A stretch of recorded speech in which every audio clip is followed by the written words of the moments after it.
Moving house. With kids. Mum! Moving house checklist. Top packing tips. Do it ourselves or hire movers? Hiya! Things to do in the school holidays. Best solo holidays. When life gives you questions, get answers at which.co.uk.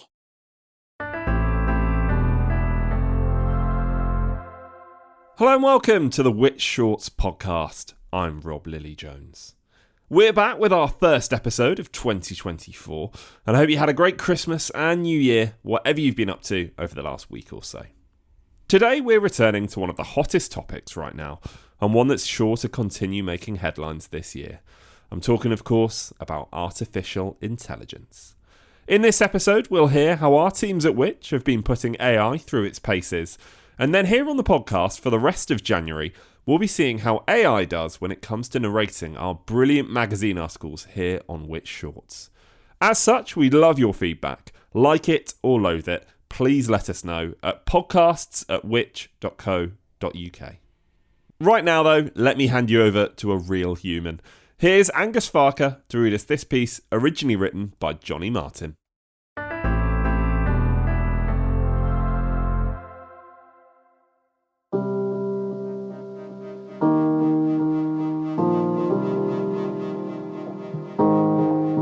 The artificial intelligence tools that are constantly in the news these days are unprecedented. The data they're trained on is vast, comprising billions of lines of text from sources as disparate as the full works of Shakespeare to Wikipedia articles to the ramblings of web forum users. And the algorithms sorting through that data are immensely complex. How they work is extraordinary. You know when you're typing on your phone and it gives you the words it predicts you'll type next? These AI chatbots are essentially doing this continuously. They read your prompt and, using all the text they've ever seen, look for the most likely word to begin their response. Then they read the prompt and the first word of their response and look for the most likely second word. And they repeat this process again and again and again until a response is formed. The 2023 global spend on this emerging market is estimated at a staggering $151 billion, according to the multinational market intelligence firm IDC. Not bad for a souped-up version of autocorrect. Right now, the three biggest players are OpenAI's ChatGPT, Google Bard, and Microsoft's Bing Chat, which is a Microsoft model built on OpenAI's dataset.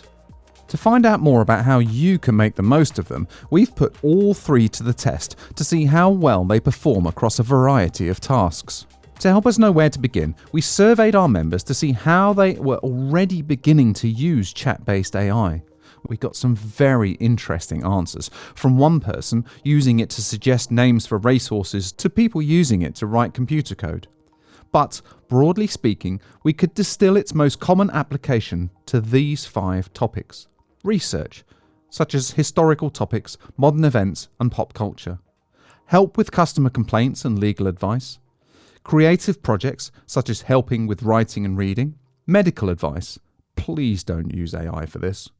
Planning, things such as holidays, budgets, and fitness goals. We then, with the help of a variety of topic experts, devised a set of prompts to feed each AI and had our experts assess what we got in return. Let's begin with a field we're no stranger to, advising consumers on their rights. We took some of the most common queries we received and posed them to the bots. Generally, the results were uninspiring. In scenarios such as how to deal with a faulty car bought from a dealer, your rights in returning a faulty product, and how to claim compensation for a delayed flight, they would tend to miss important aspects. ChatGPT gave decent overviews of the topics and the evidence a consumer would want to gather, but stopped short of naming and explaining specific laws which would be useful to invoke when disputing with a company. Bard did a bit better in this regard, describing things like the Consumer Rights Act 2015 and the Sale of Goods Act 1979, but also provided us with some incorrect information on a car dealer's legal obligations. Bing gave short answers on the relevant laws, but didn't always give us an idea of possible escalations after making a complaint. However, its big win over the other two was that it links to the sources it lifts its information from, including some of Which's content.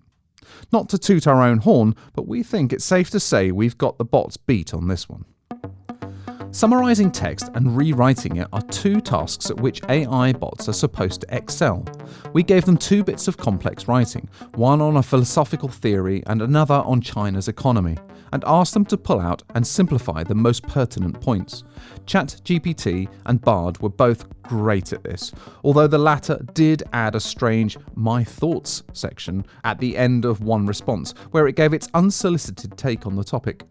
Bing didn't do as well. It tended to just rewrite the text rather than summarise. When it did summarise, we found it misinterpreted one key fact.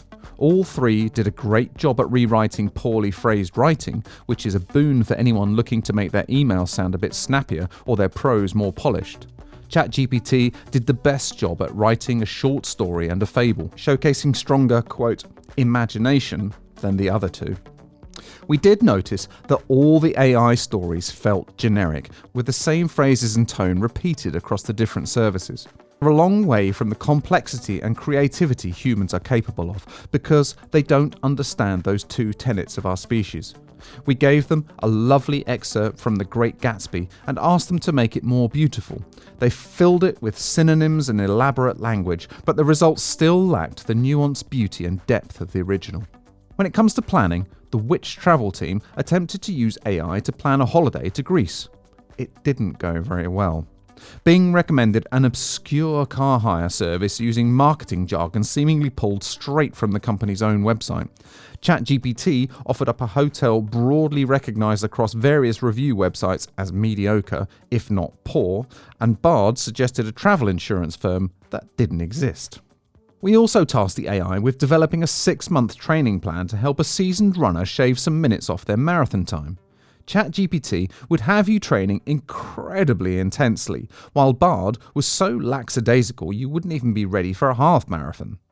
Bing seemed to have smashed 2 different training plans together, which led to contradictory suggestions, such as the longest run in the build-up being simultaneously 20 and 27 miles. Where they actually performed really well was with budgeting tasks, appropriately portioning up and predicting future figures. However, when we further tested them with questions from a maths A-level exam, we found some strange results. Each seemed to get questions wrong at random, so it's probably not worth trusting them with your finances unless you've got a calculator handy. Given that AI can get things wrong, or in fact just make things up, it's plain to see that you shouldn't rely on them for sensitive subjects such as medical advice. We'll give ChatGPT and Bing points for at least starting most of their responses by advising you to consult with a healthcare professional.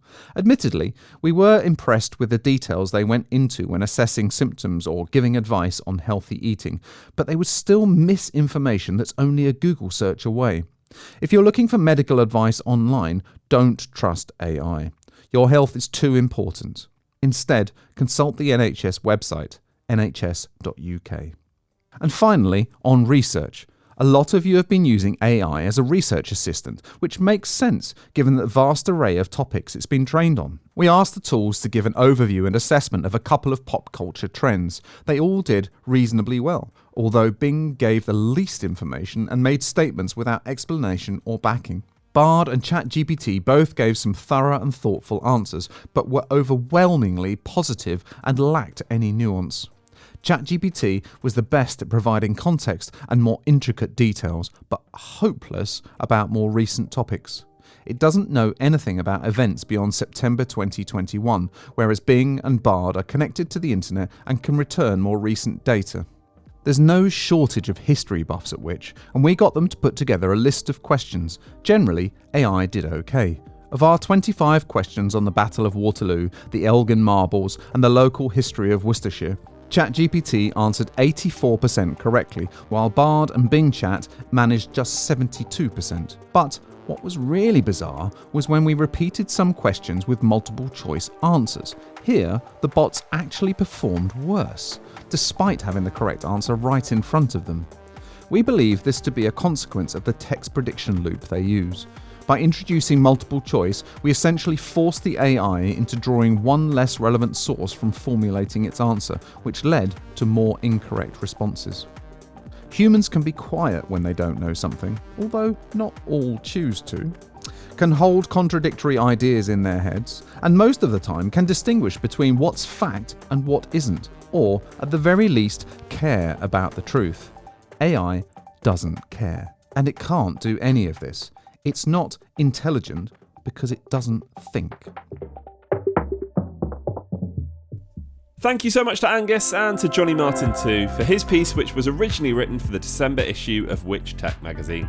Remember, you can find more articles you'll find useful every day on everything from money and technology to home and garden advice by signing up to one of our many free email newsletters at which.co.uk/newsletters. We'll be back next week for another episode of Which Shorts, and don't forget, we'll be letting AI have a go at narrating for the next few weeks, and we'd love to hear your thoughts. Thanks for listening. Which Shorts was produced by me, Rob Lilly-Jones, while the exec producer was Angus Farker.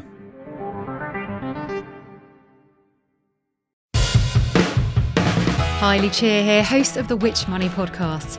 Join us each week as we bring you the best experts and top advice to help you make the most of your money. From property prices to budgeting, investment platforms to pensions, we'll be here to keep you informed. Here's a taste of what you can expect. If you had invested £100 in the fund 3 years ago, you'd have just £61 today. Gosh. Is it worth trusting a website that you don't know to save that 10p, that 20p? The good news is it does look like we're hovering around the top of the interest rate hike cycle. If I asked you what you earned a year, you'd be absolutely horrified because we're told we should not talk about money. Make sure to join us for new episodes every Friday, and I'll see you then.